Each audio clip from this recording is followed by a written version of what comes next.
Bom dia, nós vamos continuar agora com o vídeo de número 6 do nosso mini curso de Biofísica de Membranas, e nós vamos aplicar nesse vídeo o conceito visto no vídeo anterior de potencial químico de uma dada substância, e vamos fazer essa aplicação para a glicose. Então vamos aqui nessa fórmula repetir o conceito de potencial químico. Então esse aqui, μ da glicose, que é o potencial químico da glicose, depende de um potencial químico estándar, que, como eu já disse, nós não vamos dar muita importância no momento. Aqui nós temos o produto, constante dos gases, temperatura, e aqui vem o logaritmo neperiano da concentração de glicose, mais o produto PV, que também não vai ser muito importante no nosso exemplo. Então o que vai ser realmente importante nesse exemplo vai ser este termo, RT, logaritmo neperiano da concentração de glicose.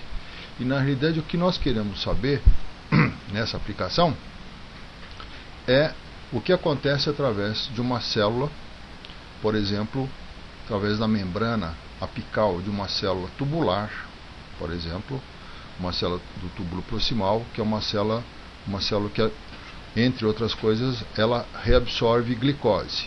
E essa reabsorção de glicose é feita a partir do fluido tubular, que está desse lado esquerdo, a uma concentração de 5 milimoles por litro, para o citoplasma, onde a concentração de glicose nós vamos tomar como 10 milimoles por litro. Isso acontece evidentemente porque essa célula é uma célula transportadora, e do citoplasma para o interstício a glicose vai sair passivamente através de um transportador do tipo GLUT. Muito bem, então a nossa tarefa é saber qual é a diferença de energia livre ou diferença de potencial químico da glicose entre o fluido tubular, que está aqui, e o interior da célula, que está aqui. As concentrações 5 e 10 milimolar, respectivamente. E para fazer isso, então, nós vamos fazer a diferença de potencial químico entre os dois lados. E aqui nós temos, então, aplicando essa fórmula, a diferença de potencial químico da glicose vai ser dada por RT, nós vamos colocar fora do parêntese, logaritmo da concentração intracelular menos logaritmo da concentração extracelular, e nós vamos utilizar aquela propriedade dos logaritmos, log de A menos log de B é igual a log da razão A sobre B, e isso aqui está expresso nessa parte final da fórmula. Então nós temos, resumindo agora, que a diferença de potencial químico da glicose entre o interior da célula e o fluido tubular é dada por RT, logaritmo neperiano da razão de concentrações de glicose. E essa fórmula é muito útil porque ela é muito compacta e ela não depende da unidade que se usa para expressar a concentração de glicose, uma vez que as concentrações estão no numerador e no denominador. E realmente o que interessa é a razão de concentrações. E então, nesse caso, agora nós vamos aplicar colocando os valores numéricos, e nós temos então que a diferença de potencial químico da glicose, vamos dar uma aumentadinha aqui. A diferença de potencial químico da glicose é então RT, o logaritmo da razão de concentrações. Desculpe, eu estou falando de outra coisa, eu queria falar do...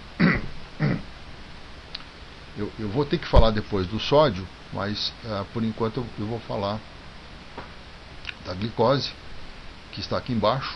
Então, a diferença de potencial químico da glicose, então vai ser o RT, logaritmo da razão de concentrações de glicose, citoplasma dividido pelo fluido tubular. Então nós temos 8,31 vezes 300 vezes o logaritmo de 2. O que nos dá então um valor de 1728 joules por mol. Então, aqui nós temos essa parte aqui do cálculo aplicada então à diferença de concentração de concentração e a diferença de potencial químico da glicose. Evidentemente, essa glicose ela não pode entrar na célula contra esta diferença de energia livre, ou diferença de potencial químico.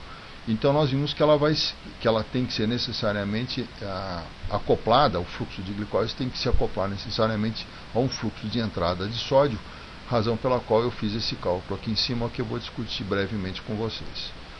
Então, aplicando a mesma noção de potencial químico, nós vamos calcular agora a diferença de potencial químico do sódio, que está aqui.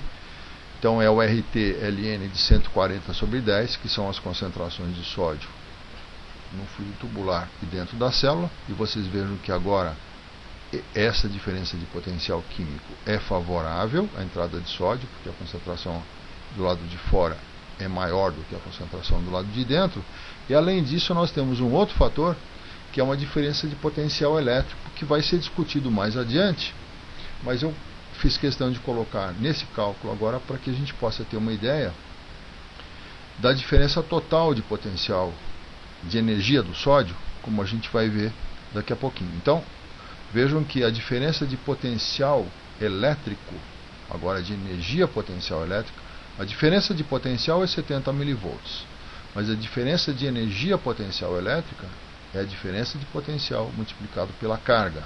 E a carga de 1 mol de sódio é o número F, que é 96.500 coulombs.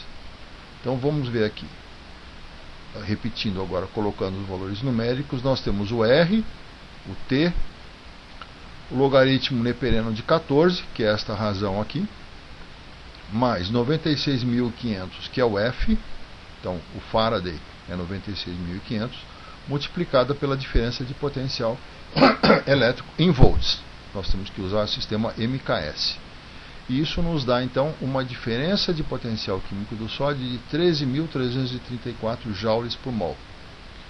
Comparando com a diferença de energia livre da glicose, nós percebemos que existe aqui uma enorme sobra de energia livre, o que permite o acoplamento ser altamente favorável, ou seja, ter uma enorme sobra de energia do sódio que poderá ser utilizada para o acoplamento nesse transportador para permitir a entrada de glicose contra uma diferença de concentração, um gradiente químico.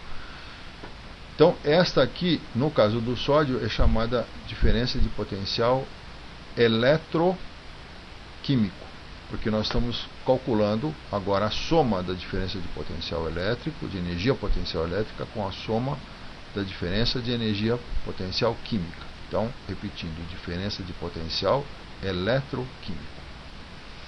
Aqui eu fiz um outro cálculo que pode ser interessante, que é um cálculo energético fundamentalmente, né, para mostrar que 1 mol de glicose pode fornecer esse valor de energia. Então 7,2 vezes 10 a 5 joules, 1 mol de glicose. Mas, para a absorção de glicose, nós já vimos acima que o custo energético é 1.728 joules. Portanto, o custo energético da absorção de glicose é 400 vezes menor do que a quantidade de energia que pode ser extraída de 1 mol de glicose. Evidentemente, vale a pena para o organismo, do ponto de vista energético, absorver glicose, porque essa glicose vai fornecer muito mais energia do que a energia gasta para a sua absorção. E agora nós vamos entrar num outro ponto, que é bastante interessante, que é a chamada força difusional. E a força difusional, ela pode ser definida para toda situação onde nós temos uma diferença de concentração entre duas regiões, ou seja, nós temos um gradiente de concentração. E o que vem a ser uma força no sentido físico mais amplo?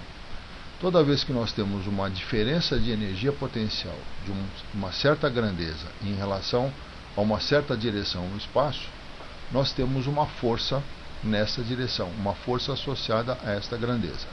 Então nós vamos considerar, por exemplo, o que acontece aqui num plano inclinado, onde nós temos aqui esse carrinho, E a cada altura, a respeito do solo, nós temos uma certa energia potencial gravitacional. Então vocês vejam que a energia potencial gravitacional do carrinho, ela vai diminuindo à medida que a gente anda ao longo desse plano. Então, se eu fizer agora a variação da energia potencial em relação à variação da distância que o carrinho anda nesse plano, eu vou calcular, eu vou ter a força mecânica, a força que faz o carrinho descer, que evidentemente é uma componente da força gravitacional que é vertical.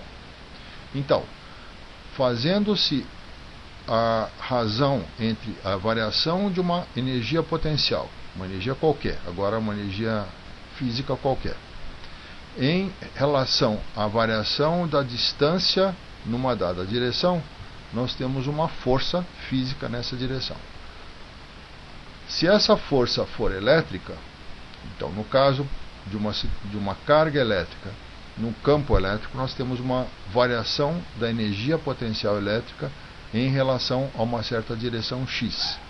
Então, se a energia potencial elétrica da carga varia à medida que a gente movimenta a carga na direção x, nós vamos ter uma força elétrica na direção x. Então, generalizando o que nós vimos aqui na força gravitacional e o que nós vimos na força elétrica, nós podemos agora estender esse conceito para o que acontece na difusão. Se nós temos uma variação do potencial químico de uma substância S, à medida que a gente caminha na direção x, esta variação delta do potencial químico sobre delta do caminho na direção x nos dá a força difusional. Então, vocês observem que existe uma perfeita analogia entre a força gravitacional, a força elétrica e a força difusional. Então, o que nós temos que fazer agora para calcular a força difusional é ver como que nós vamos obter o gradiente desse potencial químico numa dada direção. E é o que nós vamos fazer agora aqui, nós vamos começar a fazer. Nós não vamos ter tempo de fazer isso, mas não tem importância. Porque, então, observando agora, nós vamos ver que a variação do potencial químico em relação à variação da distância x, portanto, a derivada dm dx, nós vamos usar a fórmula do potencial químico. Então, vocês lembram que o potencial químico é RT, agora ela não está aqui, né? Mas podemos voltar um pouquinho aqui para a fórmula do potencial químico rapidamente. Então, potencial químico RT ln de C. Portanto, a derivada do potencial químico em relação a x é RT derivada do logaritmo de C em relação a x. Mas vocês vejam que agora nós temos a derivada do logaritmo de C em relação a x. Para a gente calcular essa derivada nós primeiro vamos ter que calcular a derivada do logaritmo de C em relação a C e multiplicar a derivada de C em relação a x. Isso aqui é uma propriedade das derivadas. Então nós vamos ficar então com RT 1 sobre C. O que é 1 sobre C? É a derivada do logaritmo de C em relação a C. 1 sobre C. A derivada de C em relação a x, dc dx, é dc dx mesmo. Então isso aqui não muda.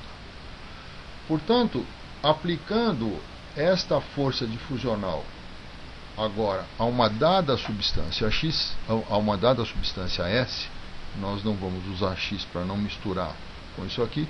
Nós vamos ter, agora finalizando a nossa aula, que o dmi de S dx é RT 1 sobre concentração de S multiplicado pela derivada da concentração de S em relação a x, dc dx. Esta é a força difusional que age na substância S. Muito obrigado.